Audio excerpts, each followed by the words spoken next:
This is Roger Gilbert reporting for Milling and Grain magazine. It's the morning of the second day of GEAPS, and this is a wonderful view from the top of the AGI stand. And what are we standing on? We're on an elevator, and this is a unique elevator that we're going to take a quick tour of. And I've got behind me there Ashley Gierok. She's the enterprise sales manager. And I've got also with me Jimal Wilson, who is the global design manager for AGI. And they have both collaborated with customers in building or having constructed this huge elevator leg that's on display here at the show. Welcome, Jimal. Welcome, Ashley. Hey, Roger. How have you found the show so far? This is the second day, and I'm sure you've had lots of visits. Yes, it has been a busy show so far. We've had a lot of good activity, a lot of good customer interactions. We were a bit worried about turnout, but honestly, there is a lot of motion here. Yeah. We're expecting today to be even better than yesterday. So yeah, really looking forward to meeting with people. And Ashley, have lots of people made the trip up these stairs? Oh my, yes they have. Plenty of people have come on up, whether it's going to be customers or those saying, I've never climbed to the top of a bucket elevator before. They're all coming up and they're seeing what we've put together and what we've designed for the industry. And that's really why we're here, isn't it? You've designed this specially for the customer. Yes. And how did you manage that? Did you do that through a questionnaire, or did they tell you what they wanted? How did that... Yeah, I'd love to talk about it and have Jimal jump in with me. Yeah. But some of the things that we really did with this bucket elevator is we wanted to take a different approach. It's easy to take an opinion and think that this is what needs to happen when you launch a new product. But what the real message should be is you should go to the customer itself. So Jimal and I have been on hours and hours and hours of meetings, virtual, in-person, meeting with customers, asking them, what do you like? What don't you like? What do you need to see? If you had a magic wand, what would you do? And so what we've done is specifically gone to the customers, asked what they needed, and we've put that here today on our bucket elevator, and that's been our launch. Can you show me some of these improvements or developments? Yeah, absolutely. We'll start back here. Where are we, by the way? We're at the head of the elevator? That's absolutely correct. So what you'll notice, just a general around the entire elevator, these inspection doors, right? One of the big things that we heard is we need to be able to get in, get access, and actually do maintenance on our pieces of equipment. So starting here, open up the door, 2 bolts to make sure it's OSHA compliant. You actually need to get in there, you pop the bolts out, and then boom, you have a full-sized inspection door. Right. You'll see this everywhere. Yeah. Up here on the head cap, this is just for show, of course, but in place of this in real life will be another full-size inspection door. Right. All of these pieces, completely customizable, any size, any place. If you don't want it, you don't have to have it. All geared towards your specific application. But at the end of the day, placement where it matters. Anything to add? Yeah, I would say when it comes to it, inspection doors were a key part of it, making sure they're in the right place. But other things that we really took into concept was safety. So you need to be able to do maintenance, but currently a lot of bucket elevators are out there. You have to climb inside of the bucket elevator to do maintenance activities, confined space entry, and that's really going to increase your downtime. It's not very safe, and our goal for that was to say, how do we do that differently? So we have things that are on the feature of the bucket elevator, like our external throat plate adjustment. So how do you adjust the throat plate that you can see right down here, and instead of going inside the bucket elevator, you can do it from the outside. We have bucket catcher rods that you can see down here on our display as well, and again, those are changeable from the outside. A few other features that you can see up here that really impact the safety is this discharge section right here is fully bolted. You can either unbolt that in order to bring it down with a crane and reline it, or externally, you can have a panel that comes out here on the front, a little hard to see on our display,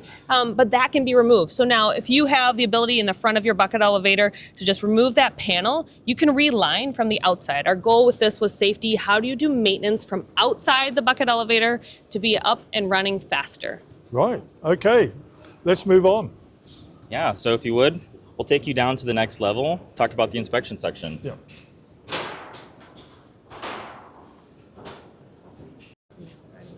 Okay, so this is the middle section. So what goes on here, Jimal? Yeah, so one of the key things we heard is just around access to do regular inspections, to replace buckets. Actually, if you would, show us. We have these 9-foot tall trunking with semi-trailer inspection doors that allow you to open up just as easy as you just saw and get actual access to your buckets, your splice, inspect your belt. Any type of maintenance you may need to do, you have unobstructed access to do so. Brilliant.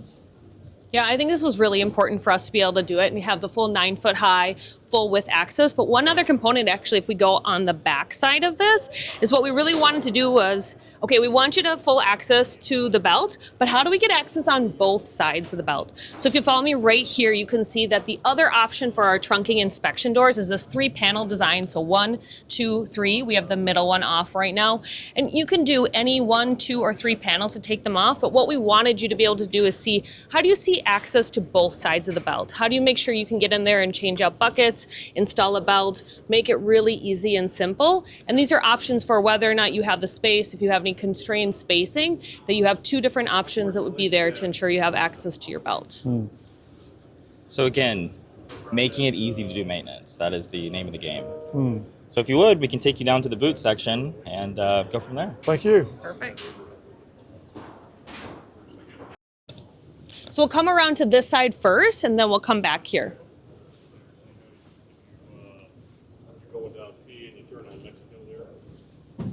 Okay, what do we have here? So this is our boot section of our bucket elevator. It's a part that we're really excited about. We have a few different things that we're going to talk about and then be able to show you on the other side really what's taking place. But again, everything is customizable. We have customizable inspection doors. But one thing to really note is that whether the doors are up or down, you have multiples located, whatever size they are, they're located on these non-load bearing panels. So you're going to see here that we've got 1 panel, 2, 3, and a 4th panel down here. These are all removable, but that is possible because of how we've designed the structural integrity of the boot. So you'll see here we have these C channels, and up above, that is what actually holds the entire load of the boot and the whole bucket elevator. And because of that, we have the ability to remove these panels. And when we go to the other side, we'll be able to show you that. But that makes it so you have full access. You can design this any way you want. And what you'll see is that actually you're able to remove those and take out your pulley and do maintenance really easy. Right. Do you want to talk about our new patent pending gravity take-up? Yeah, absolutely. So one of the really exciting new features, new to market feature, gravity take-ups exist, but the way that we've done the gravity take-up is completely different. It's kind of difficult to see, but we have these mast bearings inside paired with the mast channel itself. And so what that's going to do is it's going to ensure that this system can only travel in the direction that we want, and that's up and down. Right. So we're solving a couple key problems with these gravity take-ups. Typically what you see is during commissioning, the whole thing will kind of rock, it'll bind, it just won't go in the direction that you want it to. So with the introduction of these mast bearings, which are very popular in the forklift industry, we're sure we're going to be able to get this gravity take-up to move in the desired direction. Wow, fabulous. So, okay. Yeah, if you will, we'll take you to this last view around the back side.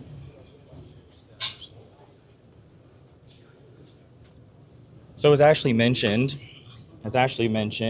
the removable side panels, right? This is huge. This is not just for show. This is what we can do in the field, right? Really? You can take all this off? Yes. Pop those bolts out and wow, you have fabulous. access to everything that you need right here. So you don't have to get inside? No, you don't. No, you really don't. And not only that, so with the gravity take-up that we were showing on the other side, and you can see basically a view without the covers on here to see those mast bearings. Yeah. What we also have up here is a screw takeover.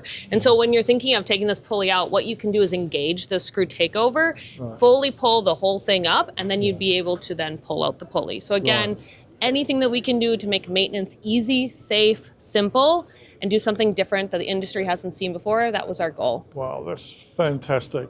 I wonder though, we're looking at a specific size of elevator. How do you modify this for customers who might have needs that are smaller or larger? Yeah, I'm going to start, but then I really want Jimal to talk about this new tool we have because I think it's groundbreaking. Yes, what you're seeing right here is a 30,000 bushel per hour bucket elevator, and that's really common in the field. So you're going to see a lot of that. We can go actually up to 120,000 bushels per hour, so really being the biggest in the industry, and we're very proud of that. But this tool that Jimal and team have designed to make sure we can meet any specifications, any clearances, I think is the groundbreaking part. Yeah, and so, we really wanted to challenge how we think about engineering and how we approach standard design with all of these options that you're seeing, right? All these doors, we can move them any place, any size. It's a lot of permutations, right? So what we've done is we've actually taken a software first approach. We have a C# application that allows us to take customer specifications, inputs, run them through our internal business logic, business layers, and at the end of the day, you have a fully generated CAD model, bills of materials, costing, specific to your actual application. So end users are no longer having to, pick, I want this or that. You can have it all, and no added engineering labor because it's already all pre-coded, ready to go. Right from the kickoff, right from the start. Kickoff. Yep. At the push of a button, maybe. Absolutely. Absolutely. Well, it's a fascinating piece of equipment, and I think this is the type of equipment our industry needs. It has safety written all over it, and it has access as well. So hopefully you have had some good visitations from visitors coming to the show. Yeah, absolutely. Our customers are excited about the new features. Some of the customers we partnered with, they're excited to see their ideas come to life, right? Yeah. We've heard many times, hey, can you please just do this? Can you please do this one simple thing? And the answer is, yes, we can. Here you go. Yeah. Well, Ashley, any final comments? The last thing I would say is, we've shown you a few of the features that we have here today. There are more. We'd love to have you come visit us at booth 804 here at GEAPS and come see the rest that we haven't even shown. There's a lot for maintenance, there's a lot for safety, and it's a lot that's going to have high uptime for you. So please come visit us, let us give you a look at it, and I think you'll be really impressed with what we made. Yes. And Jimal, congratulations on the design of this and what you've managed to achieve. I know you're not single-handed in this, but you are the global design manager after all. Do you see any improvements that you could make at this moment, or are you completely satisfied?